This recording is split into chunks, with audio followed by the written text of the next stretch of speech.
नमस्कार मित्रांनो, basic English ग्रामरमध्ये पुन्हा एकदा मी सर्वांचं स्वागत करतो. आज आपण टाइप्स ऑफ सेंटेन्स अभ्यासणार आहोत. सेंटेन्स अँड इट्स टाइप्स यामध्ये आपण simple sentence, compound sentence and complex सेंटेन्सची माहिती घेणार आहोत. मित्रो, simple, compound and complex sentence समजण्या अगोदर आपल्याला सेंटेन्स म्हणजे काय आणि क्लॉज म्हणजे काय या दोन बेसिक गोष्टी समजल्या पाहिजेत. त्या जर समजल्या तर आपल्याला ह्या कन्सेप्ट समजण्यास सोपं होतं. मग अगोदर व्हॉट इज सेंटेन्स हे समजून घेऊया. या वाक्यांचं नीट निरीक्षण करा. यामध्ये आपल्याला read, dogs bark, he rides, they are playing in the garden, what a beautiful scene it is, where are you going. आता ह्या एक 6 वाक्य आपल्या समोर आहेत. इथं एकच शब्द आहे परंतु ते पूर्ण वाक्य आहे, कारण या ठिकाणी जो सब्जेक्ट आहे तो अध्यारूत आहे. डॉग्स बार्क या ठिकाणी सब्जेक्ट आणि वर्ब आहे, पूर्ण अर्थबोध होतो म्हणून ते वाक्य आहे. ही राइट्स या ठिकाणी पूर्ण आपल्याला अर्थबोध होतो म्हणून ते वाक्य आहे, सब्जेक्ट आणि वर्ब आहे. दे are playing in the garden एक साधं वाक्य आहे. What a beautiful scene it is हे उद्गारवाचक वाक्य आहे. वेअर आर यू गोइंग हे प्रश्नार्थक वाक्य आहे. प्रत्येक वाक्यामधनं आपल्याला पूर्ण अर्थ बोध होतोय म्हणून ते वाक्य आहेत असं आपण म्हणतो. मग यावरनं आपल्याला वाक्याचा अर्थ काय सांगता येईल. A word or a group of words, एक शब्द किंवा शब्दांचा गट, that expresses a complete idea, ज्यातनं आपल्याला पूर्ण अर्थबोध होत असेल, कम्प्लीट आयडिया प्राप्त होत असेल, बाय गिव्हिंग अ स्टेटमेंट. मग ते एकतर स्टेटमेंट असेल, ऑर्डर असेल किंवा प्रश्न विचारलेला असेल किंवा एक्सक्लेमिंग असेल किंवा उद्गारवाचक असेल, यापैकी कोणतेही एक असून त्यातनं आपल्याला कम्प्लीट अर्थबोध होत असेल तर त्याला आपण वाक्य असं म्हणतो. हे झालं सेंटेन्सचं. तर आता पाहूया व्हॉट इज क्लॉज. आता क्लॉज समजून घेण्यासाठी ह्या वाक्याकडे नीट निरीक्षण करा. Sunita sings a sweet song. या ठिकाणी सुनीता हे सब्जेक्ट आहे, सिंग्स हे वर्ब आहे आणि हे ऑब्जेक्ट आहे. आता या ठिकाणी या सेंटेन्समध्ये आपल्याला सुनीता हे सब्जेक्ट आहे आणि त्याचबरोबर या ठिकाणी आपल्याला सिंग्स हे वर्ब आहे आणि सिंग्स अ स्वीट सॉन्ग हे प्रेडिकेट आहे. म्हणजेच काय, सुनीता या ठिकाणी सब्जेक्ट आहे, सिंग्स अ स्वीट सॉन्ग हे प्रेडिकेट आहे. म्हणून या दोन गोष्टी आहेत, एक तर सब्जेक्ट आणि प्रेडिकेट. मग यावरनं आपल्याला क्लॉज काय सांगता येईल. Clauses are groups of words, किंवा क्लॉजेस ज्याला म्हणतो किंवा क्लॉज ज्याला म्हणतो तो एक तर ग्रुप ऑफ वर्ड्स असतो, तो वाक्यांचा एक आपलं वर्डचा एक ग्रुप असतो, गट असतो, ज्यामध्ये एक सब्जेक्ट असतो आणि एक प्रेडिकेट असतं, त्याला आपण क्लॉज असं म्हणतो. हे झालं क्लॉजचा अर्थ. आता हे क्लॉज दोन प्रकारचे असतात. ते कोणते ते पाहूया. पहिला प्रकार येतो इंडिपेंडंट क्लॉज. हे function independently as a sentence. आता हे काय इंडिपेंडंट म्हणजेच काय, इंडिपेंडंट क्लॉज याला आपण मेन क्लॉज किंवा प्रिन्सिपल क्लॉज असंही संबोधतो. आता यांचं कार्य काय असतं, ते कोणत्याही दुसऱ्या उपवाक्यावरती किंवा दुसऱ्या वाक्यांवरती आधारलेले नसतात अर्थ एक्सप्रेशनच्या बाबतीत, म्हणून त्यांना आपण इंडिपेंडंट म्हणतो. उदाहरणार्थ आय रिफ्यूज. आता या ठिकाणी पूर्ण अर्थबोध होतोय, कारण या ठिकाणी सब्जेक्ट आहे आणि प्रेडिकेट पण आहे. रिफ्यूज हे प्रेडिकेट आहे, हे सब्जेक्ट आहे, म्हणजे यातनं आपल्याला पूर्ण अर्थबोध होतोय. आय रिफ्यूज, मी नाकारले. म्हणून या ठिकाणी काय हे वाक्य आहे आणि ह्याला हे मेन क्लॉज आहे किंवा प्रिन्सिपल क्लॉज आहे, याला आपण इंडिपेंडंट क्लॉज असंही संबोधतो. दुसरा प्रकार पडतो डिपेंडंट क्लॉज. आता depend on an independent clause to form a sentence. आता हे जे काही सेंटेन्स असतं किंवा हे जे काही क्लॉज असतात ते या इंडिपेंडंट क्लॉजवरती अवलंबून असतात मिनिंग एक्सप्रेशनच्या बाबतीमध्ये. म्हणजेच काय, ते परिपूर्ण अर्थबोध आपल्याला करू शकत नाही. उदाहरणार्थ whenever I travel I like to stay in fancy hotel. आता या ठिकाणी व्हेन एव्हर आय ट्रॅव्हल हे डिपेंडंट क्लॉज आहे. I like to stay in fancy hotel हे इंडिपेंडंट क्लॉज आहे. म्हणजेच काय, या वाक्यातनं आपल्याला पूर्ण अर्थबोध होतोय, परंतु व्हेन एव्हर आय ट्रॅव्हल यातनं आपल्याला पूर्ण अर्थबोध होत नाही, म्हणून हे डिपेंडंट क्लॉज आहे, या वाक्यावरती ते अवलंबून आहे. मग हा फरक इंडिपेंडंट क्लॉज आणि डिपेंडंट क्लॉज मधला आहे. जर आपल्याला हे क्लॉज लक्षात आलं, क्लॉज म्हणजे काय, ज्यामध्ये सब्जेक्ट असतो, प्रेडिकेट असतं, त्याला क्लॉज म्हणतो. ते दोन प्रकारचे असतात, एक इंडिपेंडंट असतं, एक डिपेंडंट असतं. इंडिपेंडंटलाच आपण प्रिन्सिपलही म्हणतो, मेन क्लॉज असंही शब्द वापरतो. म्हणजेच काही अर्थाच्या बाबतीत ते स्वयं निर्भर असतात, ते दुसऱ्यांवरती आधारलेले नसतात. हे मात्र अर्थ एक्सप्रेशनच्या बाबतीत इंडिपेंडंट क्लॉजवरती आधारलेले असतात. या पुस्तकाचा रेफरन्स यासाठी, या वाक्यांसाठी मी घेतलेला आहे, म्हणून इथं तुम्हाला सॉर्स दिलेला आहे. हे झालं क्लॉज म्हणजे काय, आपण ते समजून घेतलं. आता पाहूया टाइप्स ऑफ सेंटेन्स जे आपल्याला अभ्यासायचे आहेत. मग there are two broad types of sentence according to structure and function. Structure आणि फंक्शन नुसार दोन प्रकार आपण वाक्यांचे करत असतो. ते कोणते ते आता पाहूया. पहिलं आहे अकॉर्डिंग टू स्ट्रक्चर आणि दुसरं आहे अकॉर्डिंग टू फंक्शन. आता यामध्ये टाइप्स ऑफ सेंटेन्स येतात simple sentence, compound sentence, complex sentence आणि कंपाऊंड कॉम्प्लेक्स सेंटेन्स. काही पुस्तकांमध्ये हा वेगळा प्रकार दिलेला आहे, परंतु जनरली आपल्याला तीनच गोष्टी माहिती असतात. हा आपल्याला माहित व्हावं यासाठी या ठिकाणी चौथा प्रकारे आपण घेतलेला आहे. या फंक्शन नुसार आपण प्रकार पाडतो declarative sentence, interrogative sentence, imperative sentence आणि एक्सक्लेमेटरी सेंटेन्स. असे हे दोन प्रकारचे वाक्याचे प्रकार आपण पाडत असतो. तर आपण अकॉर्डिंग टू स्ट्रक्चर मध्ये सिंपल, कंपाऊंड, कॉम्प्लेक्स आणि कंपाऊंड कॉम्प्लेक्सची माहिती आजच्या ह्या व्हिडिओमधनं घेणार आहोत. तर मित्रांनो, टाइप्स ऑफ सेंटेन्स मध्ये अकॉर्डिंग टू स्ट्रक्चर मध्ये सुरुवातीला द सिंपल सेंटेन्स आता आपण पाहूया. सिंपल सेंटेन्स म्हणजेच काय, साधं वाक्य आहे असं आपण त्याला मराठीमध्ये म्हणतो. आता या वाक्यांचं नीट निरीक्षण करा. Milton was a great poet, Sunita sings a sweet song, Rohit goes to school. आता या वाक्यामध्ये काय the above sentence has a subject and predicate. या प्रत्येक वाक्यामध्ये सब्जेक्ट आणि आपल्याला एक प्रेडिकेट आहे किंवा वर्ब आहे. हे Milton, Sunita, Rohit, was, sings, goes हे वर्ब आहे. म्हणजेच काय, मिल्टन, सुनीता हे सब्जेक्ट आहे आणि वॉज, सिंग्स, गो हे वर्ब आहेत. हे आपण निरीक्षणाने लक्षात येईल. All the sentence expresses a single complete thought that can stand on it's on. म्हणजेच काय, या ठिकाणी जो काही अर्थ आहे तो परिपूर्ण आहे, अर्थबोध वाक्य आहेत. म्हणजेच काय, यांना इतर उपवाक्यांची अर्थ एक्सप्रेशनच्या दृष्टीने मदत घेण्याची आवश्यकता नाही. म्हणून कम्प्लीट थॉट यातनं एक्सप्रेस होत असते. अशी ही वाक्य आहेत, हे आपल्याला या ठिकाणी लक्षात येतं. कारण Milton was a great poet म्हणजेच काय, मिल्टन हा थोर कवी होता, म्हणजे अर्थ पूर्ण बोध होतोय. The above sentence has a subject and it's predicate. जसं या ठिकाणी मी सांगितलं, प्रत्येक वाक्यामध्ये सब्जेक्ट आणि या ठिकाणी वर्ब असतो. त्या या पूर्ण वाक्याला आपण प्रेडिकेट म्हणतो. आता मग या ठिकाणी मिल्टन, सुनीता, रोहित हे काय सब्जेक्ट आहे आणि was a great poet, sings a sweet song, goes to school हे प्रेडिकेट आहे. म्हणजेच काय, प्रत्येक वाक्यामध्ये सिंपल सेंटेन्स मध्ये सब्जेक्ट आणि प्रेडिकेट आपल्याला असतो. हे तीन गोष्टी आपण या ठिकाणी निरीक्षण केलं. पहिलं सब्जेक्ट आणि वर्ब असतं, दुसरं कम्प्लीट थॉट त्यामध्ये एक्सप्रेस केलेला असतो, तिसरं प्रत्येक वाक्यामध्ये सब्जेक्ट आणि प्रेडिकेट असतं. आता पुन्हा या वाक्यांचं आपण जर निरीक्षण केलं तर आपल्याला अजून एक गोष्ट लक्षात येते. All sentence have a single clause. प्रत्येक वाक्यामध्ये एकच क्लॉज आहे, कारण प्रत्येक वाक्यामध्ये एकच वर्ब आहे. म्हणजेच काय, प्रत्येक क्लॉज केव्हा होतो, ज्या वाक्यामध्ये वर्ब असतो. मग या ठिकाणी वर्ब आहे आणि ते सिंगल वर्ब आहे, म्हणून या ठिकाणी एकच क्लॉज आहे आणि ते इंडिपेंडंट आहे. म्हणजे अर्थ त्यातनं पूर्ण मिळतोय किंवा ते दुसऱ्यावर अवलंबून नाही. ही एक गोष्ट सुद्धा आपल्याला या ठिकाणी लक्षात येते. उदाहरणार्थ, Milton was a great poet. Milton हा थोर कवी होता. म्हणजेच काय, यातनं आपल्याला पूर्ण अर्थ प्राप्त होत आहे. म्हणजे ओनली वन क्लॉज या ठिकाणी आपल्याला सांगता येईल किंवा आहे. त्याचबरोबर अजून एक गोष्ट या ठिकाणी लक्षात येईल. The clause can stand it's on and give the complete meaning. आता हे स्वतः ते दुसऱ्यांवर डिपेंडंट नसतात, ते इंडिपेंडंट असतात. कम्प्लीट मिनिंग त्यातनं आपल्याला व्यक्त होत असते. ही पाचवी गोष्ट आपल्याला या ठिकाणी सांगता येईल. असे हे पाचवी गोष्टी निरीक्षण केल्यानंतर आपल्याला काय सांगता येईल. आता क्लॉज स्टँड इट्स ऑन म्हणजेच काय, clause stand it's on earth या ठिकाणी बोध होण्यासाठी दुसऱ्या कोणत्याही उपवाक्याची मदत आपण या ठिकाणी घेतलेली नाही. आता ह्या पाच गोष्टींचं नीट निरीक्षण केल्यानंतर आपल्याला सिंपल वाक्य म्हणजे काय हे आपल्याला सहज आता सांगता येईल. A simple sentence is one which has only one subject and one predicate and it possess independent and full meaning.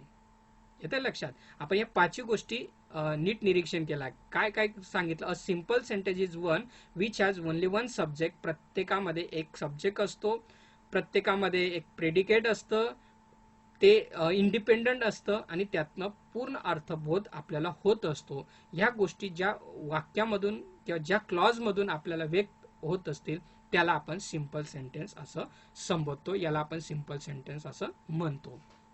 चला, समजलं असेल तर पुढे जाऊया. The compound sentence. आता दुसरा प्रकार आपण पाहतोय, द कंपाऊंड सेंटेन्स. आता कंपाऊंड सेंटेन्स काय असतं ते समजून घेण्यासाठी या वाक्यांचं नीट निरीक्षण करा. Observe the following sentence. Rohit is a doctor and his friend is a officer. It was raining heavily so I close the window. Man proposes and God disposes. Night came on and rain fell heavily and we all got very wet. असे 4 वाक्य या ठिकाणी आपल्या समोर आणलेले आहेत. आता या वाक्यांचं जर आपण नीट निरीक्षण केलं, the above sentence have 2 main clauses. या प्रत्येक वाक्यामध्ये 2 मेन क्लॉजेस आहेत. उदाहरणार्थ, रोहित इज ए डॉक्टर. यातनं या वाक्यातनं सुद्धा आपल्याला अर्थबोध होतो. His friend is a officer, यातनं सुद्धा आपल्याला पूर्ण अर्थबोध होतो. म्हणजे दोघं इंडिपेंडेंटली आहेत, दोघं इंडिपेंडेंट आहेत, आणि म्हणून ते दोघं मेन क्लॉज आहेत. येते लक्षात. म्हणून या आता इट वॉज रेनिंग हेवीली एक मेन क्लॉज आहे. आय क्लोज द विंडो एक मेन क्लॉज आहे. मॅन प्रपोजेस एक मेन क्लॉज आहे. गॉड डिस्पोजेस एक दुसरं मेन क्लॉज आहे. Night came on and rain fell heavily हे एक वाक्य आहे. अँड हे coordinator we all got very wet एक दुसरं वाक्य आहे. म्हणजेच काय, या ठिकाणी प्रत्येक वाक्यामध्ये 2 मेन क्लॉजेस आहेत. म्हणजेच काय, दोघं हे 2 मेन क्लॉज दोघं इंडिपेंडेंट आहेत अर्थाच्या बाबतीत. परंतु 2 or more main clauses are joined by the coordinator. आता हे जे काही 2 वाक्य आहेत, Rohit is a doctor, his friend is a officer, हे अँड या कोऑर्डिनेटरने जॉईन केलेले आहेत. दुसरी एक गोष्ट आपल्याला या ठिकाणी लक्षात घ्यायची आहे की 2 मेन वाक्य आहेत, त्याचबरोबर ते दोघं मेन वाक्य कोणत्या ना कोणत्या कोऑर्डिनेटरने जॉईन केलेले असतात. मग या ठिकाणी अँड वापरलेला आहे, या ठिकाणी सो वापरलेला आहे, या ठिकाणी पुन्हा अँड वापरलेला आहे, या ठिकाणी पुन्हा अँड वापरलेला आहे. म्हणून अँड, सो, बट, अँड असे शब्द जॉईन करण्यासाठी सो दॅट असे शब्द कोऑर्डिनेटर म्हणून आपण वापरत असतो. म्हणून काय, 2 or more main clauses are joined by the coordinator. एक गोष्ट आपल्याला लक्षात येईल. तिसरी गोष्ट आपल्याला या ठिकाणी लक्षात येईल, if only 2 main clauses are combine it is called double sentence. बघा, आता या ठिकाणी नीट लक्ष द्यायचं. If only 2 main clauses are combine. आता हे जर वाक्य पाहिलं, Rohit is a doctor and his friend is a officer, हे 2 मेन क्लॉज आहेत, ते फक्त जॉईन केलेले आहेत. म्हणून याला आपण डबल सेंटेन्स असंही म्हणतो. If only 2 main clauses are combine it is called double sentence. आता या ठिकाणी 2 वाक्य जोडलेले आहेत म्हणून याला सुद्धा आपण डबल सेंटेन्स असंही म्हणतो. तिसरी गोष्ट आता आपल्याला या ठिकाणी अजून एक गोष्ट लक्षात येते. If there are more than 2 main clauses it is called multiple sentence. समजा एखाद्या वाक्यामध्ये 2 मुख्य वाक्यांपेक्षा जर जास्त मेन क्लॉजेस असतील, मुख्य वाक्य असतील, तर त्याला आपण मल्टिपल सेंटेन्स असं म्हणतो. उदाहरणार्थ, नाईट केम ऑन हे एक सेंटेन्स आहे. नाईट केम पूर्ण अर्थबोध आहे.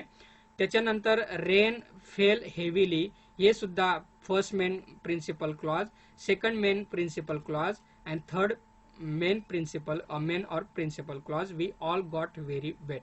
म्हणजेच काय, या ठिकाणी 3 मेन क्लॉजेस अँड ने जॉईन केलेले आहेत म्हणून त्याला आपण मल्टिपल सेंटेन्स असं म्हणतो. जर 2 हे जे काय आहेत हे डबल सेंटेन्स आहे आणि चौथं जे वाक्य आहे ते मल्टिपल सेंटेन्स आहे. आपल्याला याचं निरीक्षण केल्याने लक्षात येईल. मग यावरनं आपल्याला कंपाऊंड सेंटेन्स काय सांगता येईल, a sentence in which 2 or more than 2 independent clauses are joined by a coordinator is known as a compound sentence. यावरनं आपल्याला काय सांगता येईल, 2 मेन क्लॉज किंवा 2पेक्षा जास्त मेन क्लॉज कोऑर्डिनेटरने ज्या ठिकाणी जॉईन केलेले असतील त्याला आपण कंपाऊंड सेंटेन्स असं म्हणतो. हे झालं कंपाऊंड सेंटेन्स. समजलं कंपाऊंड सेंटेन्स, 2 किंवा 2पेक्षा जास्त मेन क्लॉजेस कोऑर्डिनेटरने जॉईन केलेले असतील. कोऑर्डिनेटर म्हणजे का, अँड, बट अशा शब्दांनी जर जॉईन केलेले असतील त्याला आपण कंपाऊंड सेंटेन्स असं संबोधतो. हे झालं कंपाऊंड सेंटेन्स. आता कॉम्प्लेक्स सेंटेन्स काय ते पाहूया. कॉम्प्लेक्स सेंटेन्स समजण्यासाठी या वाक्यांचं नीट निरीक्षण करा. Observe the following sentence. Doctors claim that COVID-19 is curable. Student stood up when the teacher entered the classroom. The teacher punish the student who told a lie. As the boxers advanced into the ring the people said they would not allow them to fight. आता हे 4 वाक्यांचं जर आपण निरीक्षण केलं तर आपल्याला काही गोष्टी लक्षात येतील. पहिली गोष्ट आपल्याला या ठिकाणी लक्षात येते, the above sentences have one main clause and one or more subordinate clause. आता या 4ही वाक्यांमध्ये एक मेन क्लॉज आहे आणि काही वाक्यांमध्ये एक सबऑर्डिनेट क्लॉज आहे किंवा एकापेक्षा जास्त सबऑर्डिनेट क्लॉज सुद्धा असू शकतं. आता मेन क्लॉज काय असतं? मेन क्लॉजलाच आपण इंडिपेंडंट क्लॉज म्हणतो, सबऑर्डिनेटला आपण डिपेंडंट क्लॉज असं म्हणतो. म्हणजे आता उदाहरण पाहूया. या 4ही वाक्यांचं मी या ठिकाणी उदाहरण या पुस्तकातनं घेतलेलं आहे, ते आपल्याला सहज लक्षात आणून देईल. डॉक्टर्स क्लेम हे मेन क्लॉज आहे. दॅट COVID-19 इज क्युरेबल हे सबऑर्डिनेट क्लॉज आहे. स्टुडंट स्टूड अप हे मेन क्लॉज आहे. Wien the teacher entered the classroom हे सबऑर्डिनेट क्लॉज आहे. The teacher punish the student हे मेन क्लॉज आहे. हू टोल्ड अ लाय हे सबऑर्डिनेट क्लॉज आहे. थ्यूज लेफ्ट द प्लेस हे मेन क्लॉज आहे. As soon as they saw the police हे subordinate clause आहे. द पीपल सेड हे मेन क्लॉज आहे. As the boxers advance into the ring they would not allow them to fight हे subordinate clause आहेत. आता या ठिकाणी 2 subordinated clause आलेले या 4थ्या वाक्यामध्ये, एक पहिलं आणि एक दुसरं.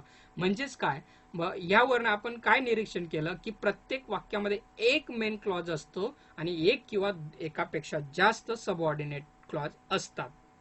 ही एक गोष्ट आपल्याला या ठिकाणी लक्षात येते या सेंटेन्स मधून.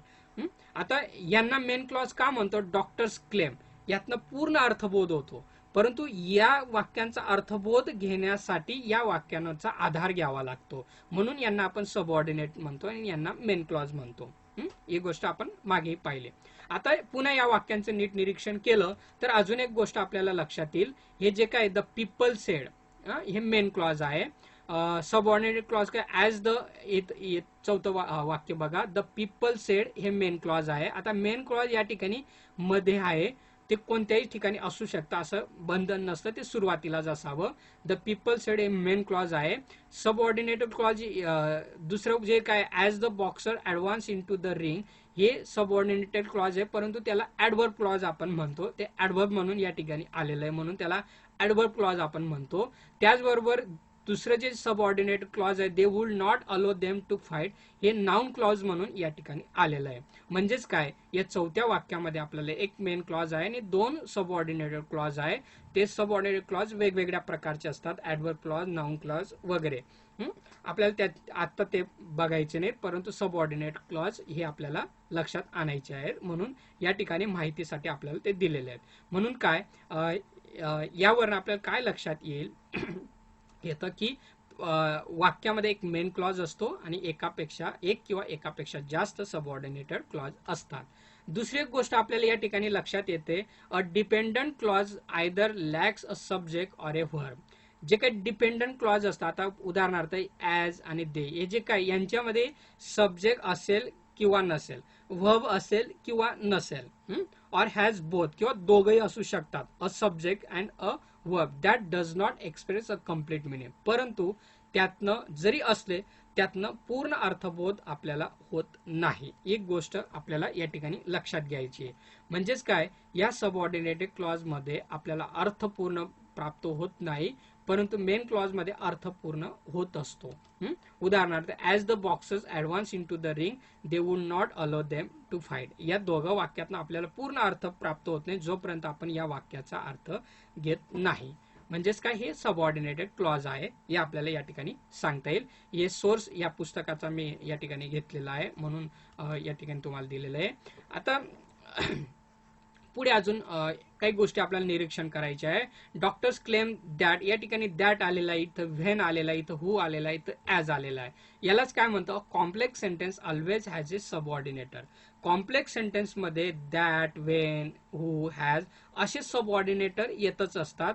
Because, since, after, although, when और relative pronoun who, that, which यांच्यापैकी कोणता ना कोणता सबऑर्डिनेटर त्या ठिकाणी असतोच. ही तिसरी गोष्ट या ठिकाणी आपल्याला लक्षात येतं. मग या वाक्यांमध्ये that, when, who, as etcetera या ठिकाणी आलेलं आहेत. ही तिसरी गोष्ट आपल्याला कॉम्प्लेक्स सेंटेन्समध्ये लक्षात येतं. मग यावरनं आपल्याला कॉम्प्लेक्स सेंटेन्समध्ये काय म्हणजे काय हे काय सांगता येईल. A sentence which consist of A main clause. प्रत्येक वाक्यामध्ये मेन क्लॉज असतं, त्याला आपण इंडिपेंडंट क्लॉज म्हणतो. And one or more subordinate किंवा डिपेंडंट क्लॉज असतात. एक किंवा एकापेक्षा जास्त डिपेंडंट क्लॉज त्याच्यामध्ये असतात किंवा आणि त्याच्या सोबत त्यांच्यामध्ये सबऑर्डिनेटरचा वापर केलेला असतो. त्यालाच आपण द कॉम्प्लेक्स सेंटेन्स असं म्हणतो. त्याला आपण मिश्र वाक्य असं ही म्हणत असतो. हे झालं कॉम्प्लेक्स सेंटेन्स. समजलं असेल आपल्याला. 3 गोष्टी या ठिकाणी लक्षात घ्यायच्या आहेत. पुढे जाऊया. आता हा प्रकार बऱ्याचशा ग्रामरच्या पुस्तकांमध्ये नाही मित्रांनो, परंतु काही मी इंटरनेटवरती सर्च केलं आणि काही वाक्य अशी लक्षात येतात ज्यावेळेस त्यांच्यामध्ये कंपाऊंडही असतो आणि कॉम्प्लेक्सही असतो. म्हणून त्याचा एक वेगळाच प्रकार काही पुस्तकांमध्ये आपल्याला दिसून येतो, द कंपाऊंड कॉम्प्लेक्स सेंटेन्स. ते काय असतं ते आपण समजून घेऊया. या 2 वाक्यांचं नीट निरीक्षण करा. The weather seems fine now, just wait until this afternoon a tornado may strike. After the 2 soccer players lost their game, they joined their other teammates for lunch and they went to the movies. आता या वाक्यांचं जर निरीक्षण केलं, the above sentence has 2 principal clauses. यांच्यामध्ये 2 मुख्य वाक्य आहेत मित्रांनो, अँड 1 सबऑर्डिनेट क्लॉज. आता आपण कॉम्प्लेक्स मध्ये 2 मेन क्लॉज, एक मेन क्लॉज 2 सबऑर्डिनेट क्लॉज पाहिलं होतं. कंपाऊंड मध्ये कधी 2 मेन क्लॉज पाहिले होते आणि सिंपल मध्ये एक मेन क्लॉज आपण पाहिलं होतं. आता याच्यामध्ये 2 मेन क्लॉज आलेले आहेत. म्हणजेच काय, याच्यामध्ये आपल्याला कोणतं वैशिष्ट्य येतं, कंपाऊंडचं लक्षात येतं. And 1 subordinated clause. आता सबऑर्डिनेटेड क्लॉज हे कॉम्प्लेक्स मध्ये होतं. म्हणजे कॉम्प्लेक्सचं एक वैशिष्ट्य या ठिकाणी लक्षात येतं आपल्याला या 2 वाक्यांमध्ये. या ठिकाणी मेन क्लॉज काय आहे, द वेदर सीम्स फाईन नाव, हे मेन क्लॉज आहे. आणि पुन्हा अजून जस्ट वेट अंटिल दिस आफ्टरनून अ टोर्नाडो मे स्ट्राईक, जस्ट वेट अंटिल दिस आफ्टरनून हे काय, हे सुद्धा मेन क्लॉज आहे. आणि हे या ठिकाणी सबऑर्डिनेटेड क्लॉज आहे या वाक्याचं जर आपण निरीक्षण केलं तर. म्हणजेच काय, या ठिकाणी 2 प्रिन्सिपल वाक्य आहेत आणि एक सबऑर्डिनेट वाक्य आहे. मग यावरनं आपल्याला कंपाऊंड अँड कॉम्प्लेक्स, म्हणजे याच्यामध्ये कंपाऊंडची वैशिष्ट्ये असतात आणि कॉम्प्लेक्सची असतात. मग यावरनं आपल्याला a compound complex sentence has 2 independent clauses and at least 1 dependent clause. यामध्ये कमीत कमी 2 प्रिन्सिपल वाक्य असतात आणि एक सबऑर्डिनेट क्लॉज किंवा डिपेंडंट क्लॉज असतं. हे आपल्याला सांगता येईल. त्या वाक्यांना आपण द कंपाऊंड कॉम्प्लेक्स सेंटेन्स असं म्हणतो. या जे काही कंपाऊंड कॉम्प्लेक्स सेंटेन्स या 2 वेबसाईटचा रेफरन्स मी या ठिकाणी घेतलेला आहे. अधिक माहितीसाठी सुद्धा तुम्ही त्यांचा रेफर करू शकतात. या जे काही प्रेझेंटेशन मी आपल्यासमोर तयार केलेलं होतं टाइप्स ऑफ सेंटेन्सचं, त्यासाठी मी हा रेफरन्स घेतलेला आहे. या सगळ्या या पुस्तकांचाही तुम्ही अभ्यास करून त्याची माहिती आपण घेऊ शकता. अपेक्षा करतो आपल्याला what is sentence, what is clause, what are the types of sentence, that is simple, compound, complex आणि कॉम्प्लेक्स कंपाऊंड सेंटेन्स काय आहे त्याची माहिती आपल्याला समजली असेल. असेच शैक्षणिक व्हिडिओ पाहण्यासाठी माझे YouTube चॅनल पाहत राहा. आवडल्यास नक्की सबस्क्राईब करा.